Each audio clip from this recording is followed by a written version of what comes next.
when you think about woods and what they mean for economies, look at the places that people want to live.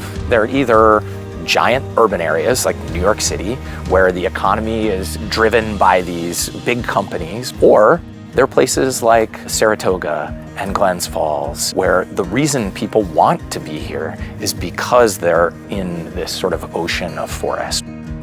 You want to make sure that you have that great preservation of open space, protection of farmland, trails, and at the same time a growing, thriving economy.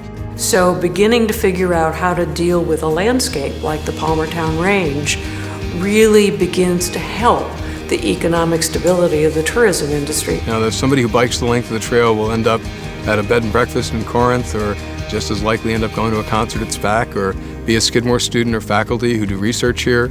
There are timber products, maple syrup, wood products that can be grown and sustainably managed.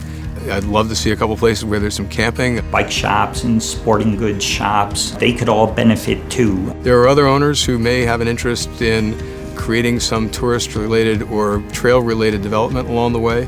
2 major trails come right through Schuylerville was a major factor in looking here, because we see almost on a daily basis here tourists come by. Whether they're snowshoeing or cross-country skiing, alpine skiing, and certainly even winter mountain bikers would be beneficial to us because they're still going to need warm clothes. We would probably start trying to cater more to that particular customer. And we see that repeated time and time again on most of the trail projects we work on. One is the Kingdom Trails in the Northeast Kingdom of Vermont. Really great example, created an entire economy in a place that up until that time was not seeing those benefits. We finished a ride on the trails, we always went for ice cream, and that was one of the incentives for my family. And yeah, you get a little older, maybe you want to go have a beer or something to eat, and there are restaurants along this corridor that could begin to promote themselves. Some of them may have access to lands that come right from their back door, if you will. It's just a matter of tying them together, promoting them as a common vision for the region. So when we say working landscape in the conservation community, we're talking about lands that are still natural spaces and lands the landowners are actually using for their own economic purposes. The whole idea behind what started Saratoga Plan was not just creating conservation by acquiring the land, but making the land sustainable to the people who live and work on it. Particularly northern Saratoga County has a lot of working forestry, so a lot of loggers, a lot of timber harvesters, a lot of people who do woodworking, maple syrup is still a viable industry in this county. We currently have a job scheduled that Pete's working on for the landowner in Palmertown Range. I was in there as a young man working, with my family.